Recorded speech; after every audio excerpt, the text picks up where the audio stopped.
G'day and welcome to another episode of Overland Travellers, where we tackle the little-known Nyangumarta Highway, or the Kidson Track in WA's remote western deserts. We underestimated how overgrown it would be and run into a few issues along the way.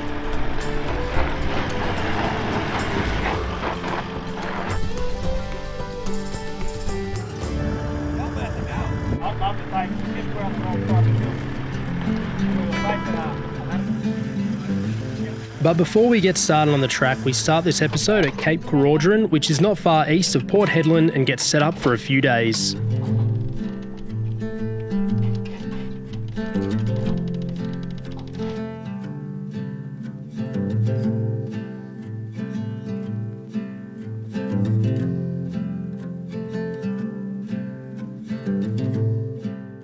Going to be here for the next 2 nights. We've got a pretty good spot. It is quite busy here, so if you are coming, just make sure that you know that there's probably going to be a lot of caravans around.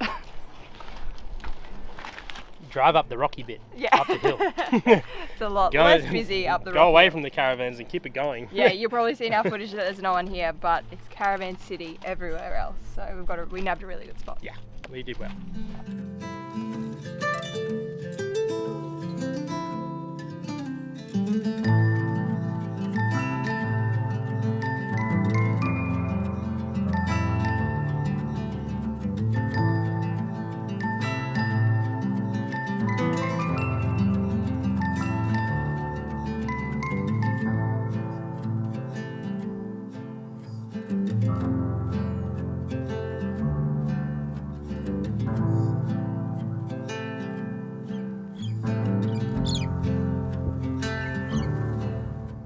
We had a slow start to the day and wandered down to the beach to gather some fresh oysters for lunch. We couldn't believe the sheer numbers of oyster stacks and their size. Watch them make their lunch.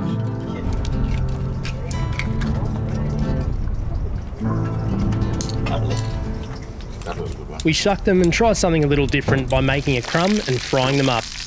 Well done.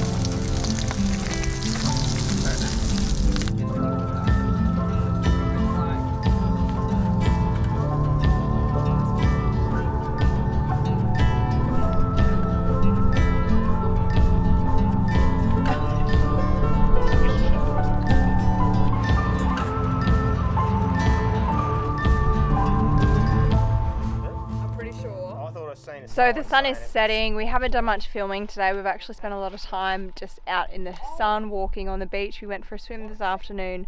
The beach isn't at least on this side of the headland, isn't overly sandy. It's more quite rocky. But we still had a lot of fun exploring, found a little rock pool at the end of the day, which we all sat in. So yeah, we've just had a shower. Now we're going to cook up some dinner. We haven't done much filming here because we've actually just enjoyed doing nothing.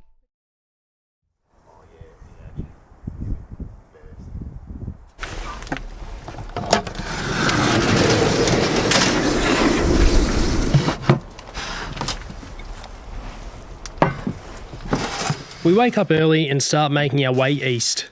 As we make our morning coffee, we reflect on just how quick and convenient the build-out has been to live with on this trip. It's really hard to beat a troopy as a touring wagon.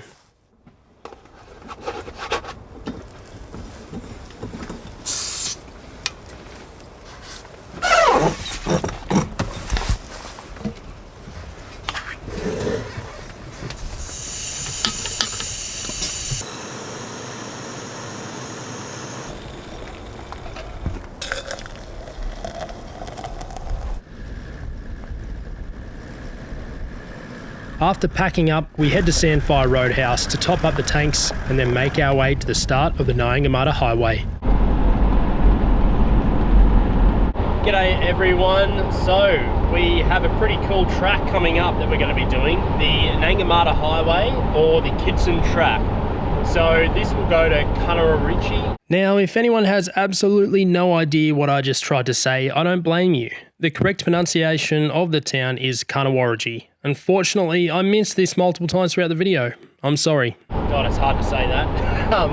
Or well 33 in the Canning Stock route, and it cuts across. So we're going to head that way. It's 590 k's, and then we're going to jump onto the Gary Junction track after that. into the West McDonald Ranges and onto Alice Springs. So this looks like just an interesting little track. It's probably similar to the Canning Stock route. We were umming and ahhing whether we're going to do it, but yeah, we've decided might as well. We're in the area, and there is some designated areas where you can camp, and I believe there's also one area where you're not allowed to take photos or video. We're going to check it out, take you along for the journey, and see how we go. So the permit to do this track is $55 per vehicle, which you can just do online.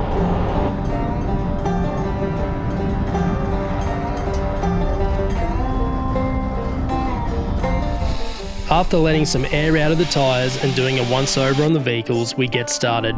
The first section of the track is easy going as it's part of a service road. But after, there was some sandy sections and also some washouts which you have to be careful of as they can really creep up on you.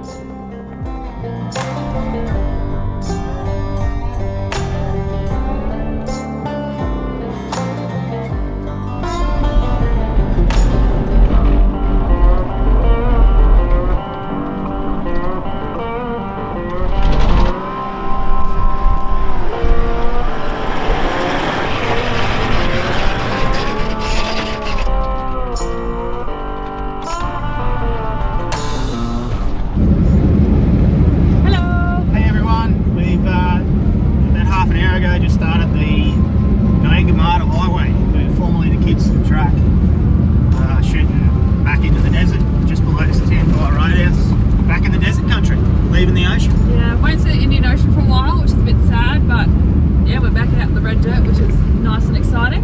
Road's not too bad, just starting to get a little bit corrugated and sandy, real sandy, bull dusty type, but yeah, overall pretty good. We're sort of getting along at about 80 at the moment. We let our tyres down before we got started at the turn-off, and yeah, we'll see how we go. Off we go. It became apparent quite quickly that this is definitely a track less travelled and in some sections extremely overgrown. It really pays to have some sort of protective film over your vehicle.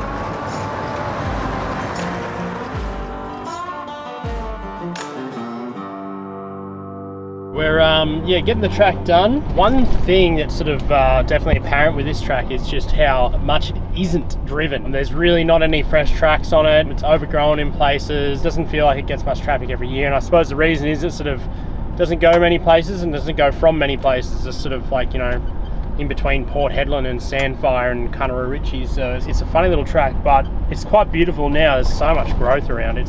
Lots of flowers out and birds, and it's quite beautiful, and we're just starting to head through a few dunes now. Yeah. So it's quite nice.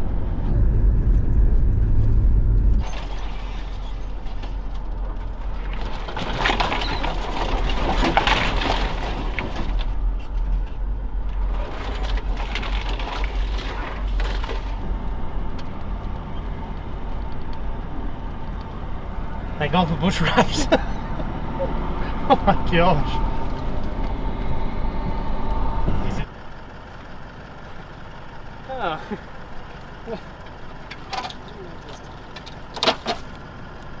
Get him off. And then I'll just keep going straight, lock us in, and then on the lean, hit that up. The problem I see is This washout doesn't look like much, but there was a nasty little drop to one side. Also, most dune crests on the track have very large washouts either side, so make sure to approach the dunes slowly, because if you hit these with any kind of speed, you'll do some serious damage.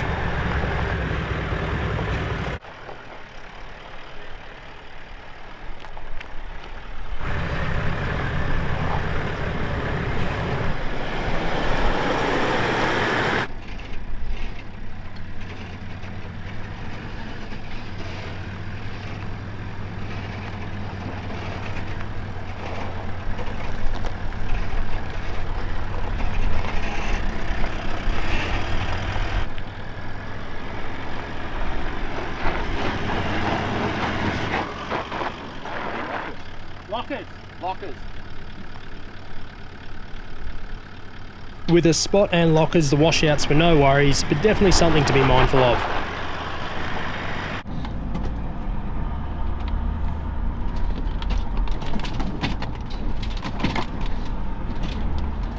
It was getting late too, so we started looking for a camp. It's 10 to 5, we are still driving.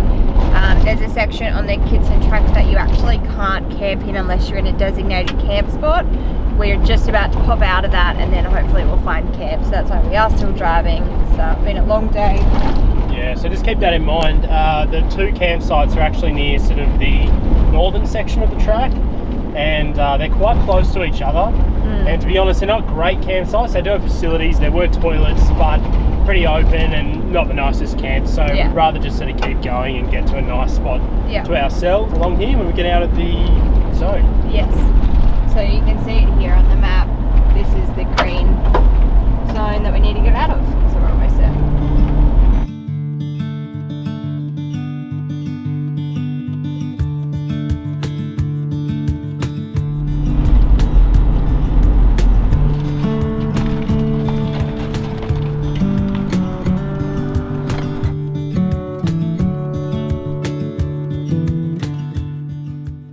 We found a beautiful camp near an old windmill, and the clouds over the vast plains were spectacular.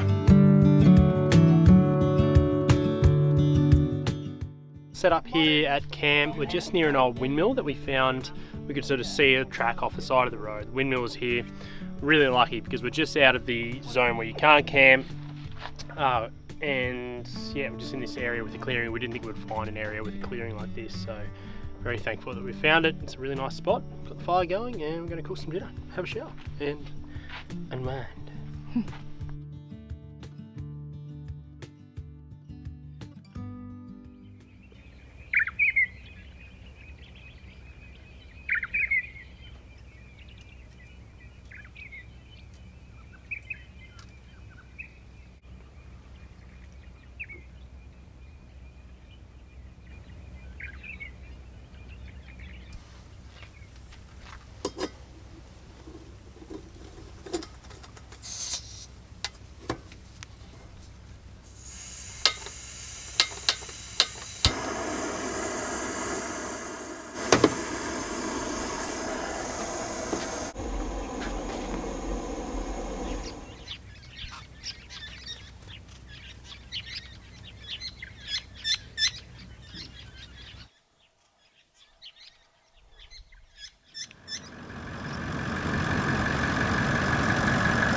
After a great night's sleep, we were straight back onto the overgrown track.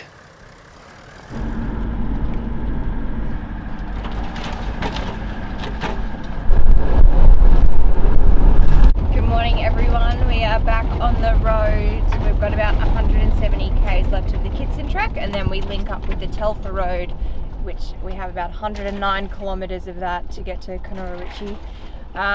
And then we'll start the Gary Junction. It's been an interesting track. It's interesting the fact that it's just not done much. No. It's just not done much at all. And you can just tell there's like not many wheel tracks at all and it's super overgrown. Yeah, right now we're just going through it. It's probably as overgrown, if not more than the Canning. It's more overgrown. It's more overgrown. It's just that the Canning just kept going and going. Yeah, it was just longer periods of overgrownness.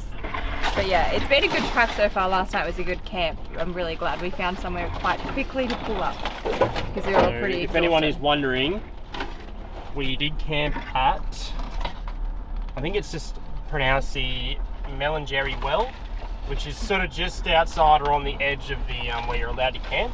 Yeah. So yeah, it was a good little spot. Just you got to look out for it. It's been hard to find. Far out. Look at this.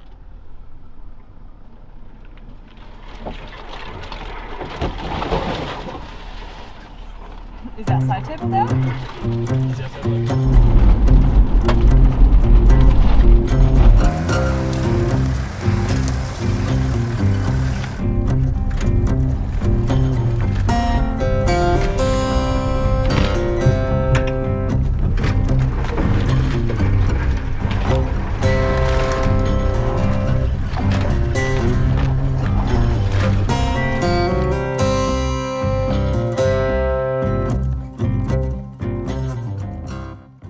This is really punishing stuff for vehicles, and anything on the exterior really gets a beating. And it wasn't long before we had our first issue.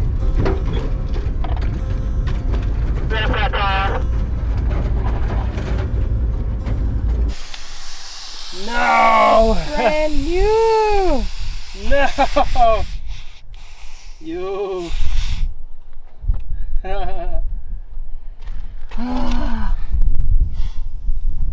Yeah, it's just bad luck. That's just through the sidewall.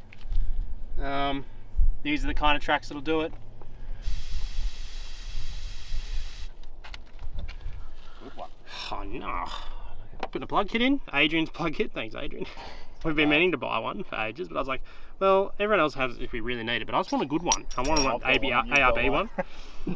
There you go. So you're going to try and plug it? We're going to try, but It's pretty big. It's gonna be a few.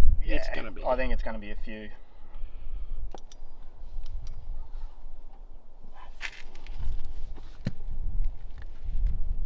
The ARB tyre repair kit is honestly the best I've used, and the TJM twin air compressor makes quick work of pumping the tyre back up. A bit of soapy water confirmed that there wasn't any leaks, and we were good to go. So, honestly, 10 minutes, we're back on the road. Those little plug kits, yeah, I was a little bit dubious whether it would work or not, because it was in the sidewall. The 3 plugs, and yeah, she's holding air. So I'll check at the Savo or just keep an eye on it. I've got my monitor on it now to be able to tell if it's losing air. Yeah, those little plug kits are great. They can really get you out of a pinch, and just putting a quick plug on saved us, having to take the stuff off the rear tyres, undo it, jack it up, wind the tyre off, put the next one on. So that would have been a lot more messing around than what we just did then. So see how it goes, see if it holds air. And just in regards to, actually getting it flat in one of these tyres, this is the Falcon mud terrains. Look, that was the sidewall one. It wouldn't matter if your tyres are brand new, old, what brand, what you got, what kind of ply you got in the sidewall. That kind of stuff is what gets you. So yeah, it's more just keeping an eye out on the track and trying to avoid those kind of things. But that thick scrub, I know exactly where it would have happened. It was a really thick scrub we went through, and Yeah, and we're lead vehicle, so. yeah, we're the lead vehicle. That's right. It's just bad luck if you get those kind of things. Having a really good way to repair your tyres, pump them back up, or multiple spares for this kind of desert work and touring is pretty essential.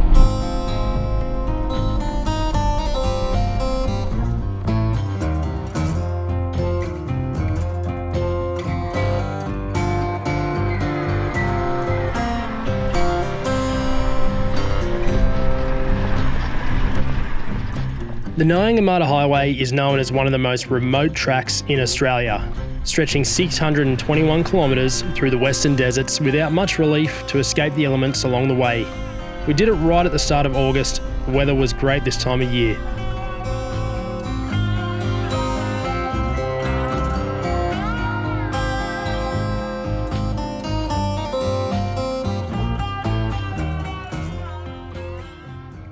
So just like that, the Nyangumarta or Kidston track is done. So we just went through Kunarawichi then, or well 33, man that's a hard town to say, Kunarawichi. Filled up, fuel, water, got a little snack at the shop. Yeah, so the Kidston track, it was definitely remote and hasn't been done very often and very overgrown. So keep that in mind. If you want to do it, you're going to be scratching your vehicle up. So good idea to have a clear wrap or something like that. Yeah, interesting little track, bit of history on it. Just another one to tick off the list. So yeah, we're going to head to Alice Springs and then do a Simpson crossing after that. Thanks for joining us this episode. We'll see you in the next one. Cheers.